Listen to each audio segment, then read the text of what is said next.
any evidence that you look at in any which way in terms of the impact on disabled people's lives, things have just gotten worse. One of the areas they've cut is funding in relation to disabled people's organisations, which actually cuts the voice of disabled people.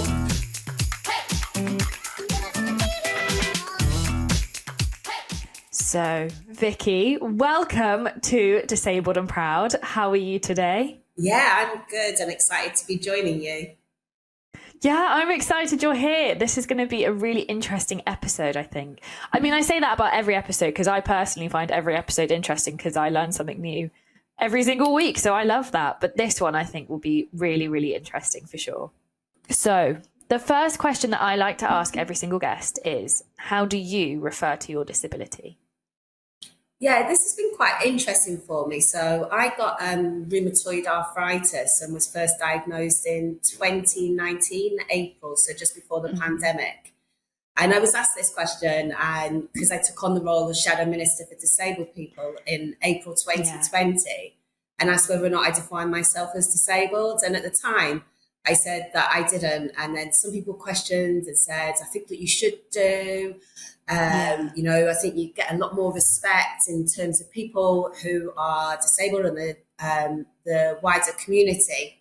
And I was like, I'm in remission and I'm okay. And then they were like, but you're on medication every day, you know, don't you class it as that? And actually, I've been on quite a learning curve myself ever since I've been the Shadow Minister for Disabled People. And I just met so many fantastic people. And during lockdown, I had to shield. And that was the first time I really, you know, kind of did feel and define myself as a disabled person because I wasn't able to go out. I wasn't able to do other things that people were able to do.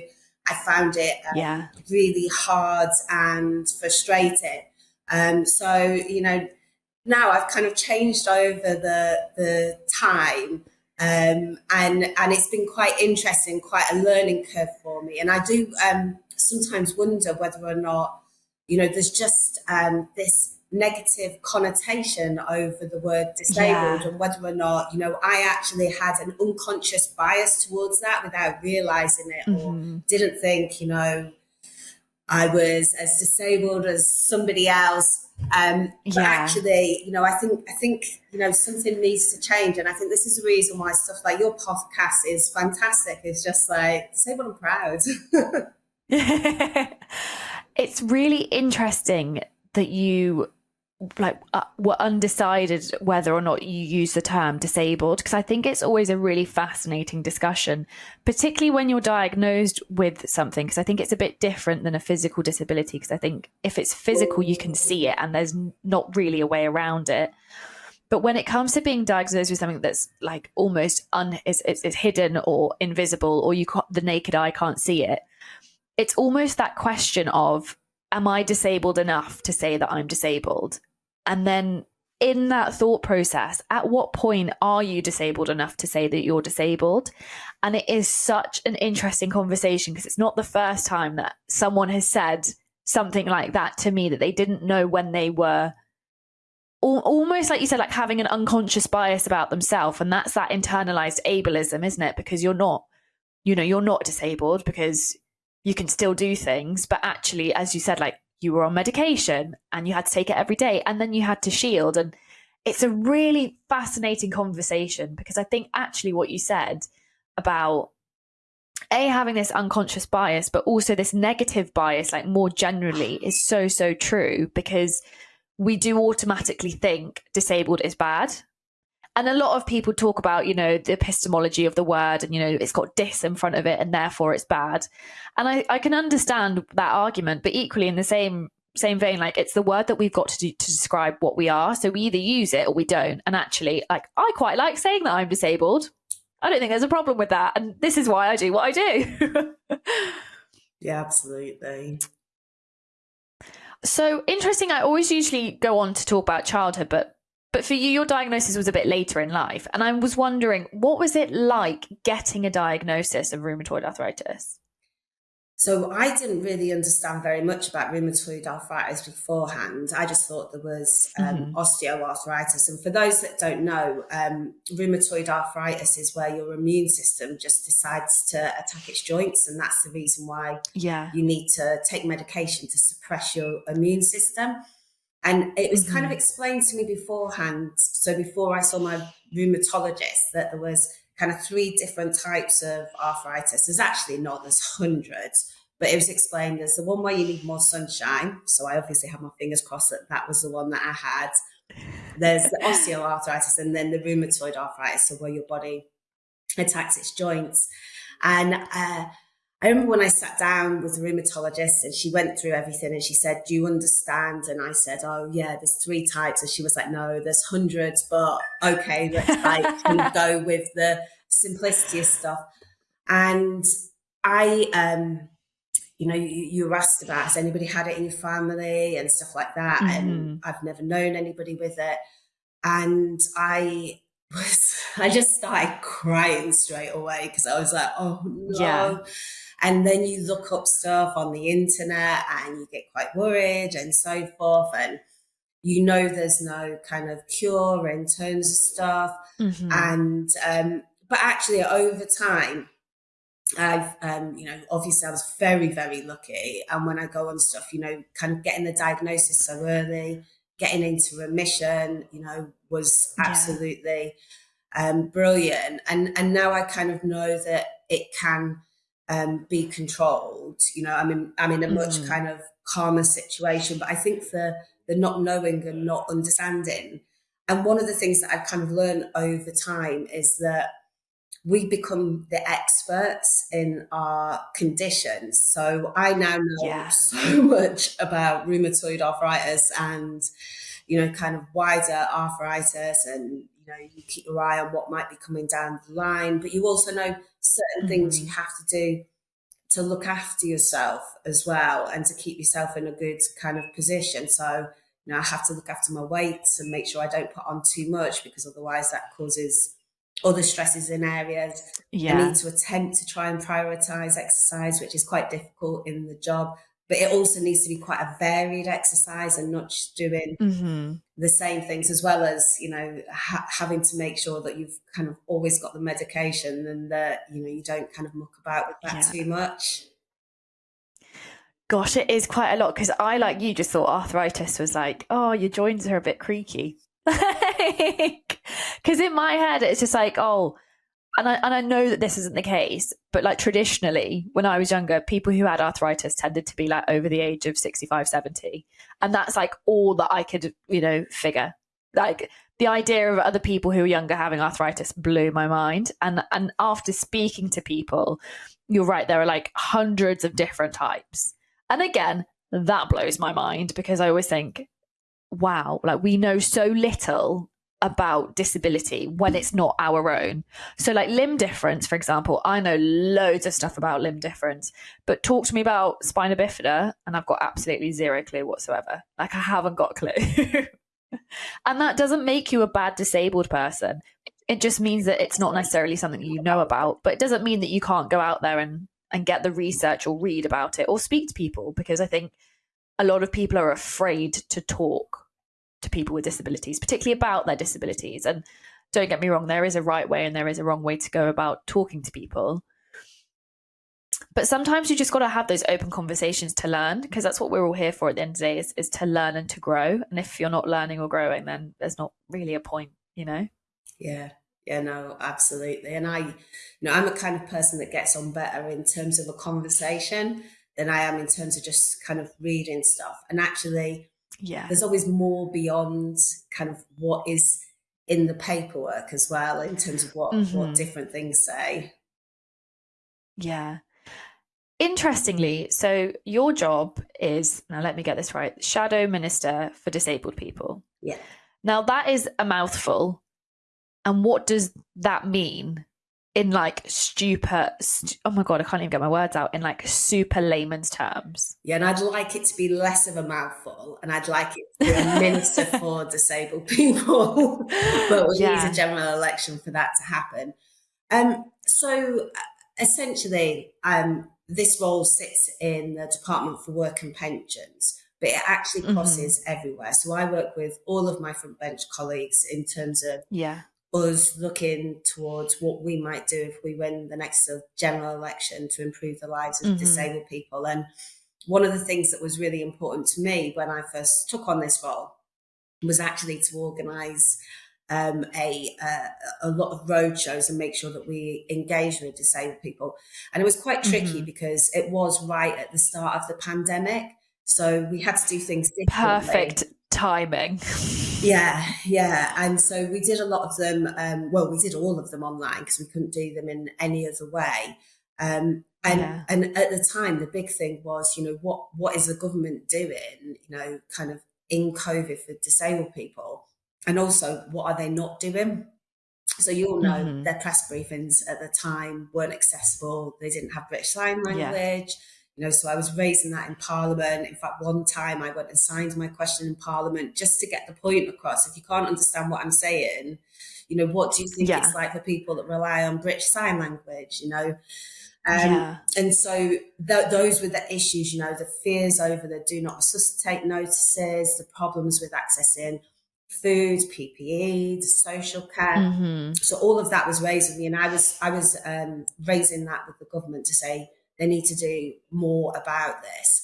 And a disproportionate number of the deaths were disabled people, as we all know, and the COVID inquiry is going on at the moment, and all of this is coming out. But in opposition, my job is to hold the government to account and say, what are you doing about this? What are you doing, about the other end? And for me, what's always informed that is making sure that I do have that engagement with disabled people's organisations and some charities, because, they're the experts by experience. And that's how I learned to know what to go and say. Yeah. And I also think it's very interesting as well that, your diagnosis comes, you have this job, you don't identify as disabled, and then actually, like, as time's gone on, you speak to more people, you kind of realise that you do. How has your own personal diagnosis impacted your job and how you go about your job? Yeah. I'd like to think that I'm, doing a good job. I guess that on some of the things that I have to be wary about is it's quite hard to get your hospital appointments and so forth. So when they're in the diary, they have to be in the diary and prioritised over other stuff, because I only get to see my consultant once a year, but then I see a kind of another person every 6 months. Like, obviously, when you're first diagnosed, it's every single month until they get the medication right and you end up in remission. And then I do try and make sure that I get, do exercise and a varied exercise. Sometimes that does kind of fall by the way, but then I'm always trying to kind of revisit that, kind of eating a healthy diet. One of the things that's always interesting is whenever I speak to somebody else kind of with rheumatoid arthritis, and particularly like certain charities and organisations like Versus Arthritis and the National Rheumatoid Arthritis Society, ends up being a bit of kind of a counselling session by accident. In terms of conversation, I'm like, okay, what is it that you wanted me to do in the role of shadow minister for disabled people, rather than me picking your brains on stuff? Yeah, and that as well must be quite difficult to sometimes separate between the two, because equally, like, you want the support for yourself to be like, oh, I kind of want to pick your brain about this, but equally at some point there's almost got to be like two caps, hasn't there? Because you've got to switch between the two, being like, okay, so this is the personal and I want this information, but equally, like, what do you want me to do in my role and how can I help you and how can I help, like, push this issue further forward? And that must be quite difficult to juggle because they're kind of intertwined. Yeah, so I'm always kind of focused on, right, what is it that we need to kind of push for? It's just that sometimes in the conversation, you can kind of end out chatting and going off, because people will be like, oh, do you understand this? And it's like, oh, well, I do, and blah, blah, blah. And they go, oh, no, well, this is this. And Yeah. And that's like, but that's difficult, I think, with all conversations, because even when I do this, I can get so sucked into a conversation and I'm like, I have gone so off course. This is not where I thought it was going to go. So I think it's completely natural. But I love how actually you're able to put your work in such a place where actually it benefits other people who are disabled, because obviously that is part and parcel of your role. But equally, like, you're able to help yourself with that as well. Because I think if you're not doing a job where you can't necessarily help yourself and help other people, sometimes it can feel a bit vapid. And that's not to say that every job is vapid, but I personally, because I work with people, like to see people progress and I like to see things get better. And over time, do you think in this role things have got better? Or is it one of those things where you can't actually judge it? I mean, we've had a Conservative government for the last 13 years, and you know, any evidence that you look at in any which way in terms of the impact on disabled people's lives, things have just gotten worse. Depleted. And I think that actually kind of also in people's psyche, things have gotten worse as well, because, you know, one of the things when I first took on the role was trying to find out the details of all of the disabled people's organisations. And I asked questions of the minister. They didn't hold the information. The House of Commons Library is like one of the best libraries in the world. I asked them for the details. They said, well, here's what we've got, but actually a lot of them might, no longer be in existence. And that was the case. And because local authorities and other organisations have had a lot of their funding cut, one of the areas they've cut is the funding in relation to disabled people's organisations, which actually cuts the voice of disabled people. And I think that has been a big problem, as well as we all know, the cost of living crisis, but actually the cost of living crisis is far, far bigger for disabled people. You know, in terms of access to buildings, you know, why have we still not moved on from where we where we were? It just feels like there's very little progress that's moved forward. And I guess kind of one of the only things that I've seen that has been good progress from this government, and it was actually a backbencher, Rosie Cooper, that went and put it forward, and she was Labour, was around the British Sign Language Act. But actually beyond that, I can't say that I've seen much good stuff. And in the pandemic, that was classic. I think I asked the Prime Minister like 6 or 7 times about providing BSL at the press conferences. And each time it's like, oh, I'll look at it. And it wasn't so difficult to do. They were doing it in Scotland and Wales.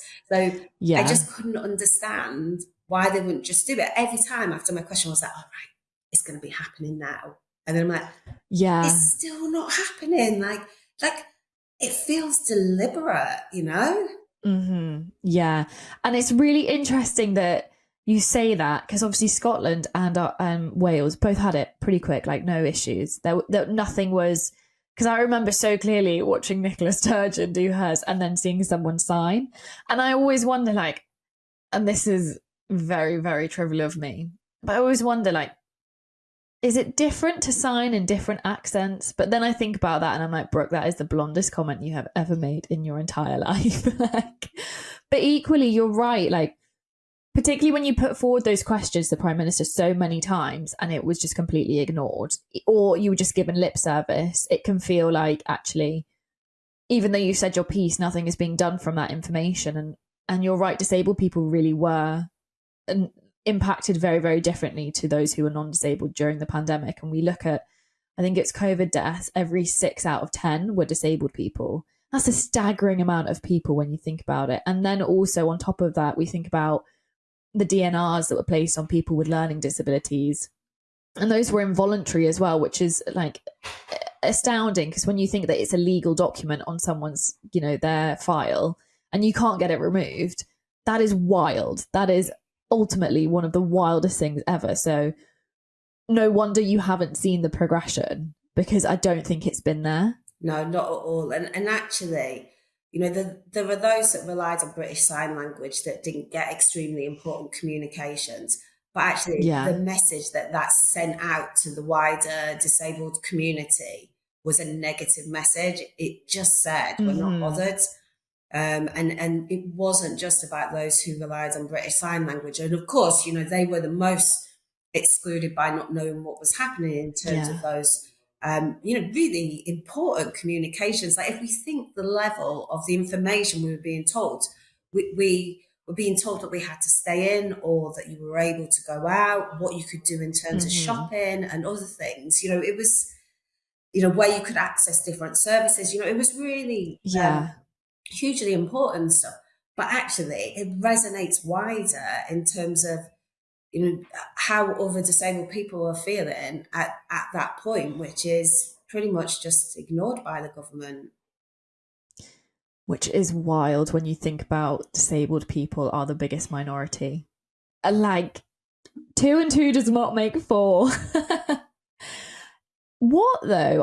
I'm really intrigued. What made you get into politics? Yeah, so this is quite interesting. So if you would have asked the young me, let's say the 13, 14-year-old me, if I'd ever be an MP in the future, I'd have just absolutely laughed my socks off and never ever thought that it was for me. And the young 16-year-old me didn't actually get any A's to C's. I think it's 4 and above now in GCSEs. And there was a wide variety of reasons. I moved about a lot, living in temporary accommodation, didn't really have access to school properly. But then I went to college and I did a BTEC in performing arts. And whilst I was, I know, and whilst I was there, I did my GCSE English at night school and was encouraged to apply to university. Now, nobody in my family had gone to university before, so this was quite like a big thing for us. And then I went to Deptford University in Bedford and I did drama and business. Now, whilst I was there, so it was 1996, I'm giving away my kind of age at the moment,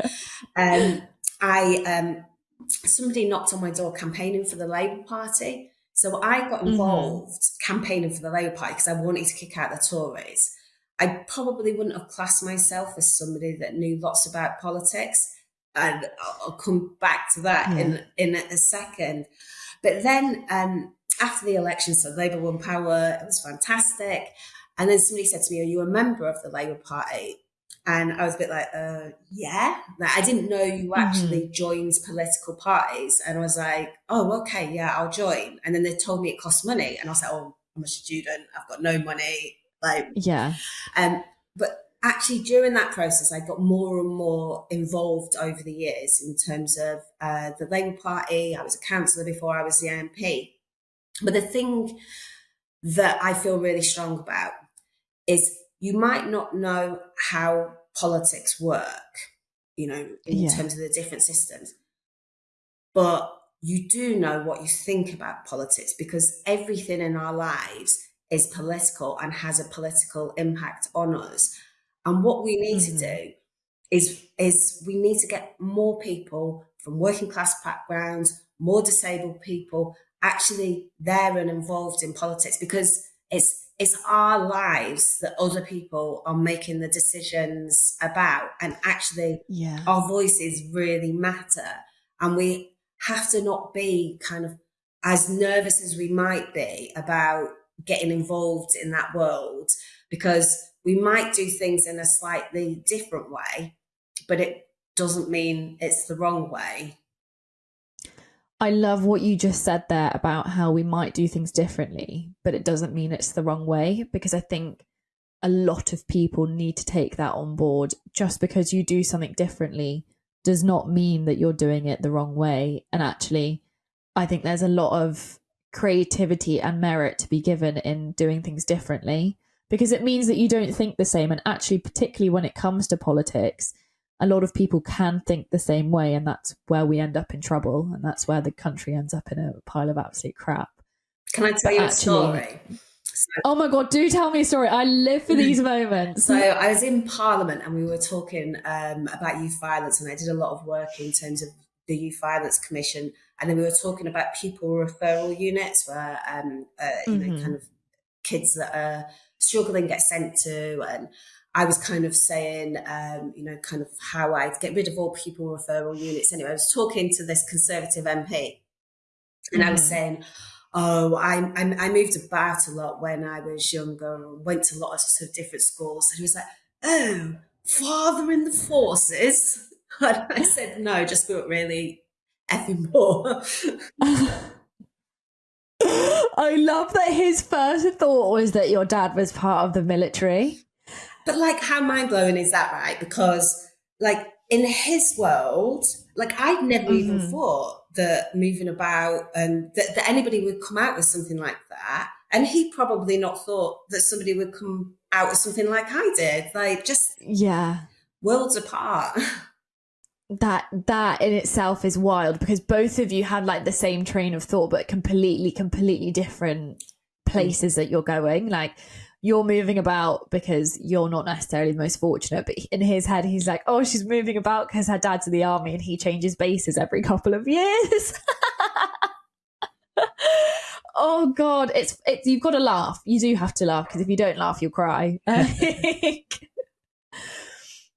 So for you, getting into politics just seemed like it was something that it was almost like it fell into your lap, because obviously someone knocks on your door and it's all very fortuitous. And I'm wondering, is there a particular piece of advice that you would have given younger version of you who's about to start her political journey? Yeah, I might have said carry on with your drama stuff. So I'm just joking, I'm joking, absolutely 100% joking. No,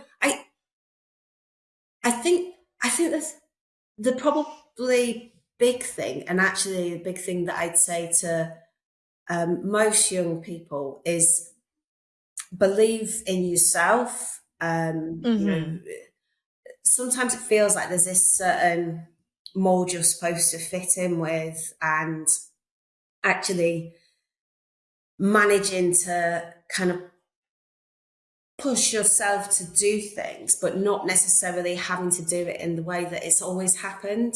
You know, if we want to change politics, we need to change, you know, who's there and who's represented. But we can't just keep saying that everybody's got to feel stuff in a certain way. You know, we have to adapt and change, and we have to make sure that people see and resonate with people like them. And, you know, there's just not enough of that in terms of politics. But actually, in terms of disabled people in Parliament, we definitely don't have enough. And actually, in terms of councils as well. And there's just lots of ways of going and representing stuff. So I guess kind of just being a little bit confident in who you are, rather than the kind of doubting on stuff. So I remember when and so it's obviously not that much of a younger me, but in 2013, Joan Ruddock, who's the MP here, stood down, and I was a councillor beforehand. And so a lot of people asked me to put myself forward. And I was really nervous about it, because I thought, oh, I'm not that MP material. And then a couple of people who were friends were like, Vicky, you're always encouraging other people to do this. Like, why don't you stop putting your money where your mouth is? Yeah. And I'm right in thinking that you're an MP now? Yes. So since 2015. So what does that mean? So what does being an MP mean? And what's the difference between being an MP and a councillor? Because it all blows my mind. Yeah, so when you're a local councillor, you know, councils get, you know, you cover a smaller area. So we have quite a lot of councillors in my constituency. But also it's about the council resources and things that they do. So bins is an obvious one that everybody knows about, but actually some less obvious ones that people don't know about is around social care and around stuff to do with education. And so councils kind of look after those areas of stuff. Now we're in, you know, in Parliament, so it's really about the laws of the country, the budgets of the country, in terms of the things that we debate there. But also we do a lot of work in the local constituency as well. So I work closely with the council. I'm very lucky I've got a Labour council. But also, you know, I do surgeries, so it's not where I'm operating on somebody. So people can speak to me about the problems and the challenges that they've got, and we try and, you know, work with them to go and resolve them. that's kind of the shortest way that I can kind of say what we Yeah. do. Gosh, there's so much that goes into that job that you don't really think about, and it must involve meeting so many different people all the time. Actually, something that you said earlier that's really like stuck in my brain is that politics and parliament is all about making the laws and the decisions, like the big decisions that affect people's lives when it comes to like money, how the money's spent, how we create laws, how we go about them. And actually, something you said about how laws are being made around disabled people, but there aren't that many disabled politicians, has really struck a chord with me. And I was wondering, say there is a disabled person listening to this and they do want to get into politics, what would be like your, like a little piece of advice for them? Like, where do they go? Where do they turn to? And also, interestingly, can they then get involved in politics? Because I was speaking to, I can't remember who I was speaking to, but I was speaking to a person, and this is factual. And is it the House of Lords or the House of Commons where you can't actually, I think it's wherever the speaker is. Like, my knowledge of politics is very poor and that's embarrassing, but wherever the speaker is, there could never be a disabled speaker because there is no accessibility into the speaker's chair. Isn't that fascinating? Yeah, and I guess it kind of depends on what your disability is in terms of the access of it. But yeah, you couldn't be a wheelchair user and access it. But this is the reason why things need to change. So in the House of Lords, there's actually quite a lot of lords and ladies, I think that's the right term, who are disabled, and actually they've had to make a lot of adjustments in terms of wheelchair users in the House of Lords and so forth. Whereas that doesn't quite happen as much in terms of the House of Commons. So I know Marsha de Cordova receives large print in terms of all the documents, but actually she had to kind of fight for that quite a bit at the start to say, this is how I need it. I know I'm only one person compared to 650, but actually you should be providing me this in this way. And now it happens as standard, like straight away when a statement's handed out or anything, there's an envelope for Marsha and she gets it in the large print. But that's kind of, unless you get more disabled people in, actually they don't have to change stuff at that stage. And that's the reason why, not just in terms of making Parliament more accessible, but actually when you're considering laws and certain changes, like one of the things that baffles me is we have a system to support disabled people into work, access to work, and it isn't in accessible formats. Like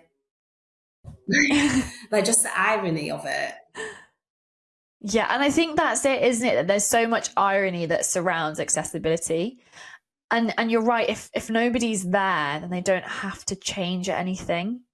And that's difficult, isn't it? Because actually, traditionally, and this is not like new news, but actually disabled people haven't necessarily been welcomed in society. So no wonder disabled people don't feel welcome in Parliament or in political roles, because actually, like you said, it's a battle, actually, because you're battling for your own access needs, but then you're also battling for the access needs of everybody else in that job. And actually that must be quite tiring, because you're not just taking on your own self, you're taking on the needs and the wants of all the other people behind you and like your constituencies and actually just generally in the sense of the country. Yeah, and I actually just realised I didn't quite answer all of that question. You asked me what advice I'd give people about putting themselves forward. I think in the Labour Party, you can get involved in the Labour Party. You can kind of read the rules of how long you need to be a member and kind of bits and bobs like that in terms of just knowing that stuff. But then they just keep getting involved and saying, actually, I need this reasonable adjustment or this accommodation that's different, and just kind of challenging on certain things. So one of the things that we never did before is when we organise events or fundraisers, we'd always ask people if they've got any special dietary stuff, but we didn't ask people if they had any reasonable adjustments. And then I realised actually not everybody knows what reasonable adjustments mean. So actually, is there anything that will make this event more, comfortable for you that we can put in place to ensure that's better?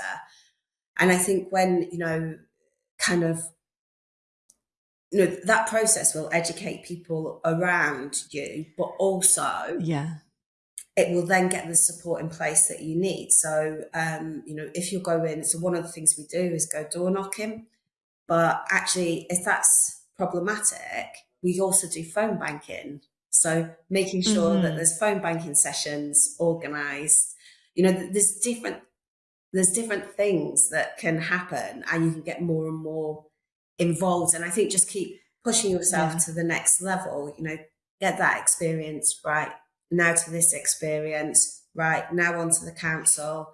I've been elected to the council and the building is not accessible.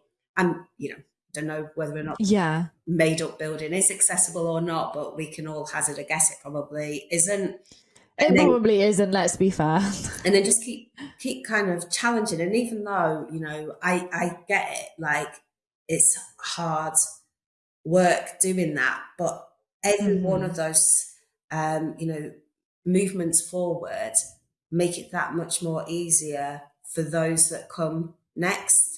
And we need to keep doing that and not be, put off, but realize that even if everything's not achieved perfect for you, you've made a huge difference for those that come in the future.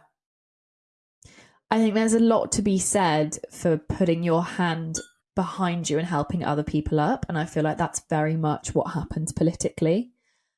I like to think that if at any point in time we've gone through hardship, if we can notice something positive about ourselves through that period of time, like this is very much in hindsight, not necessarily in the moment, but it means that actually you've grown and you've progressed and you've learned something about yourself. And I was wondering for you, through any hardship that you've had, is there a particular positive trait about yourself that when you look back, you're actually very proud of?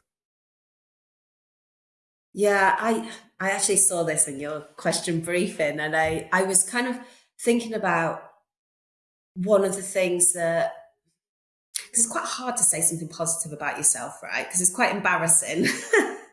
It is, but this is why I tell you why I like to ask this question. And it's because as disabled people, we very, very rarely look at the positive traits that we have about ourselves. And we very rarely feel safe enough to do it, right? Because I don't think disabled people are given time and space to just be themselves without their disability. And that means that, we all go through hardship, but it also means that 9 times out of 10, we've also learned something from this hardship.